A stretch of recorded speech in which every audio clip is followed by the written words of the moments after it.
চিড়ের পোলাও যে কোনো সময় তৈরি করে নেওয়া যায় আর আমরা প্রত্যেকেই কিন্তু খুবই ভালোবাসি। তবে আজ এই চিড়ের পোলাওটাই একটু অন্যরকম ঘরোয়াভাবে তৈরি করব। আশা করছি তোমাদেরও খুব ভালো লাগবে।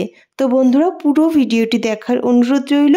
স্বপ্নাস ডায়েরিতে সবাইকে অনেক ওয়েলকাম জানিয়ে আমি ভিডিওটি শুরু করছি। প্রথমেই একটা পাত্রে নিয়ে নিলাম এই কাপের মাপ করে 1 কাপ চিড়ে। চিড়েটা দেখো একটু মোটা চিড়েই নিয়েছি, তবে এখানে তোমরা যে সরু পাতলা চিড়েটা পাওয়া যায় সেটা ব্যবহার করবে। ঘরে যেহেতু আমার এই মোটা চিড়েটাই পড়েছিল তাই সেটা দিয়েই তৈরি করছি। কোনো রকমে একবার ধুয়ে একটা সেকনিতে নিয়ে নিলাম আর লবণ আর অল্প পরিমাণ চিনি দিয়ে ভালো করে মিশিয়ে রেখে দিচ্ছি। চিনি আর লবণ দিয়ে মেখে রাখলে চিড়িটা কিন্তু একটু ঝুরঝুরে থাকে। আর অন্যদিকে দেখো 1 বাটি মতো বাসি ভাত রয়েছে, তার সঙ্গে কিছুটা সবজি এক পরিমাপ করে কেটে পাত্রে নিয়ে নিলাম। এবার একটা কড়াই বসিয়ে দিয়েছি গ্যাসের উপরে। কড়াইটা বেশ গরম হয়ে গেলে সামান্য সর্ষের তেল দিয়ে কড়াইয়ের চারিদিকে ছড়িয়ে দিলাম।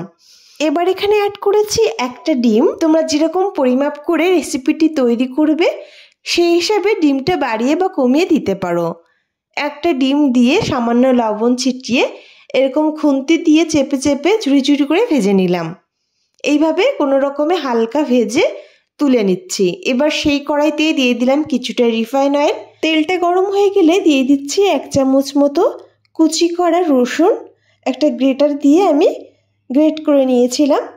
রসুনটা হালকা ভাজা ভাজা হয়ে গেলে দিয়ে দিচ্ছি এখানে 2টো কাঁচা লঙ্কা কুচি। যে যেরকম ঝাল খাবে সেই হিসাবেই লঙ্কাটা অ্যাড করবে। লঙ্কাটাও হালকা তেলের উপর নেড়ে ছেড়ে একটা মিডিয়াম সাইজের পেঁয়াজ কুচি অ্যাড করলাম। পেঁয়াজটা খুব বেশি ভাজার প্রয়োজন নেই, হালকা যখন পেঁয়াজটা নরম হয়ে আসবে সেই টাইমে কেটে নেওয়া সবজিগুলো অ্যাড করেছি। এখানে কিছুটা ব্রুকলি, গাজর আর টমেটো দিয়েছি। সব কিছু ভালো করে পেঁয়াজ এবং তেলের সঙ্গে মিশিয়ে নিলাম।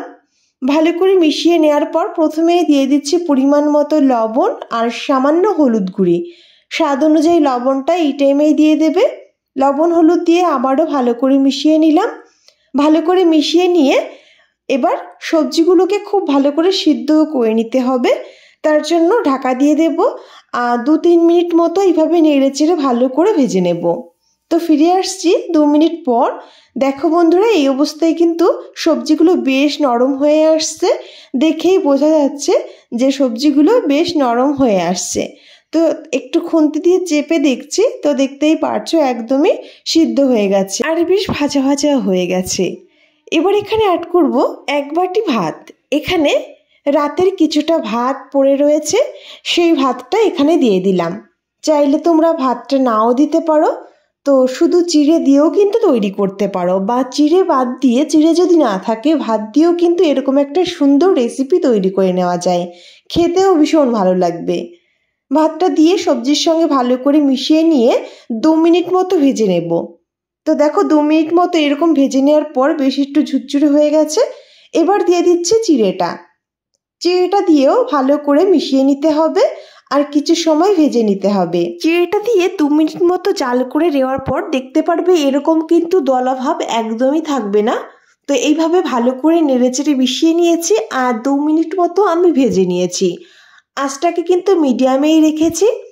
তো এইভাবে 2 মিনিট মতো নেড়েচেড়ে ভেজে নেওয়ার পর দেখো এই অবস্থায় কিন্তু বেশ ঝুরঝুরে হয়ে আসছে। তো এইরকম ভাবে 2-3 মিনিট আমি জাল করে নিয়েছি আর নেড়েচেড়ে ভেজে নিয়েছি। আর দেখতেই পারছো এই অবস্থায় একদমই ঝুরঝুরে হয়েছে আর ভাজাটাও একদম পারফেক্ট আছে। তো একদম শেষের দিকে দিয়ে দিলাম ভেজে নেওয়া ডিমটা আর তার সঙ্গে কিছুটা বাদাম আর ঝুরি ভাজা। ঝুরি ভাজার সঙ্গে এমনি কিছুটা বাদাম থাকে, তো চাইলে তোমরা ঝুরি ভাজাটা বাদ দিয়ে শুধু বাদামটাও দিতে পারো। আলতোভাবে কয়েক সেকেন্ড এইভাবে নেড়েচেড়ে মিশিয়ে নিয়েই নামিয়ে নেব। খেতে এত ভালো হয়েছিল বন্ধুরা। চিড়ের পোলাও তো অনেকেই অনেক রকম ভাবে তৈরি করে থাকো, তবে আমি যেভাবে তৈরি করেছি এইভাবে একবার ট্রাই করে দেখতে পারো, তোমাদেরও খুবই ভালো লাগবে।